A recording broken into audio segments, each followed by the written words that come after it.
All right, here is a dark chapter in American history we need to talk about.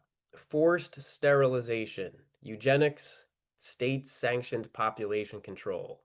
Between 1907 and the 1970s, over 60,000 Americans, mostly poor, institutionalized, or people of color, were forcibly sterilized by the government, sometimes without their knowledge, sometimes as children.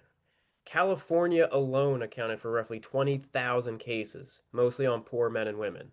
This wasn't underground, it was legal, and it was public policy. Let me break this down. So, the idea came from eugenics, a pseudoscience created by Francis Galton, who happens to be Charles Darwin's half cousin, who believed society could be improved by preventing the unfit from reproducing. That idea spread fast. The first sterilization law passed in Indiana in 1907. By the mid 1900s, 32 states had one. In 1927, the Supreme Court ruled in Buck v. Bell that forced sterilization was constitutional. Justice Oliver Wendell Holmes now wrote the infamous line, "Three generations of imbeciles are enough." Who was targeted? Like I said, people in poorhouses, children in orphanages, people labeled feeble-minded, black, Latino, indigenous people, and poor white women like Carrie Buck, who was institutionalized and sterilized for being this. It's an awful case to read about. She was labeled unfit after being assaulted and was institutionalized while pregnant.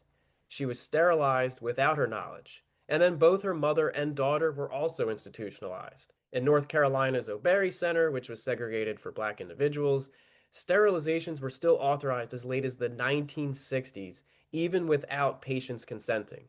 And later, another famous case, the Relf sisters, they were 12 and 14 years old when they were sterilized in Alabama in a federally funded clinic. That was 1973, not ancient history. And behind all of this, philanthropists like Carnegie and Rockefeller were funding the eugenics programs. Policymakers, doctors, and academics signed off in the name of public good. They called it science. They celebrated it at the world's fairs. But it was racism, classism, ableism codified into law. The system didn't just disappear. The ruling in Buck v. Bell still hasn't been overturned by the Supreme Court and technically remains valid.